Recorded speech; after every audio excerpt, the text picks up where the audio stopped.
From Washington, this is VOA News.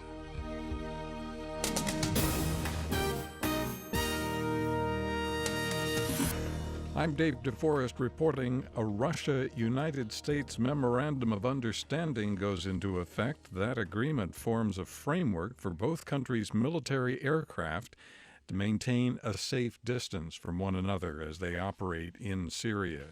Meanwhile, U.S. officials are saying forces fighting for Syrian President Bashar al-Assad are struggling against rebels in the country's northwest despite substantial backing from Russia and Iran. But they say both Russia and Iran seem prepared to dig in and intensify their efforts.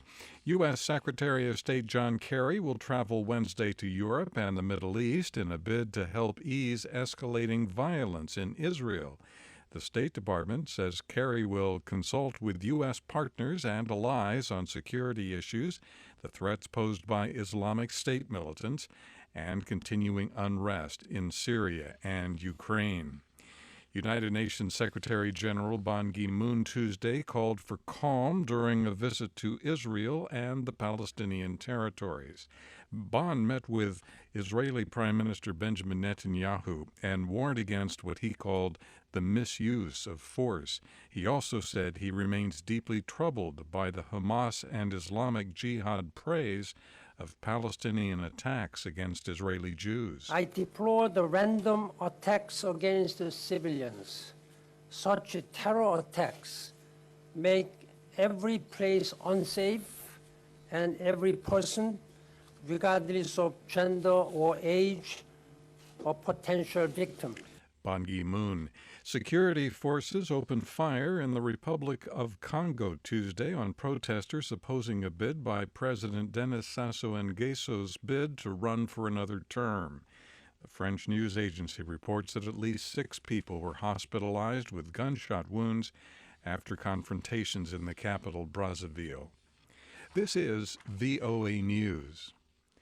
Top U.S. and Iraqi military officials say Iraqi forces have regained full control of a key town north of Baghdad after more than a year of fighting the Islamic State group. An Iraqi spokesman did not provide details of the capture of Baiji. U.S. President Barack Obama committed to working with Canada's new Prime Minister-designate, Justin Trudeau, on issues of climate change and trade promotion. He made the commitment Tuesday during a congratulatory phone call. Justin Trudeau's Liberal Party achieved a commanding victory in Tuesday's Canadian parliamentary elections. Chinese President Xi Jinping addressed Britain's parliament Tuesday. The speech was part of his current visit to Britain. The British government is touting the tour as an opportunity for the two countries to boost trade and investment. Thousands of asylum seekers have entered Slovenia since Saturday, forcing that country to deal with a surge of migration on its southern border. Slovenian authorities said at least 4,000 migrants arrived in the country Tuesday, in addition to about 8,000 migrants who came just the day before.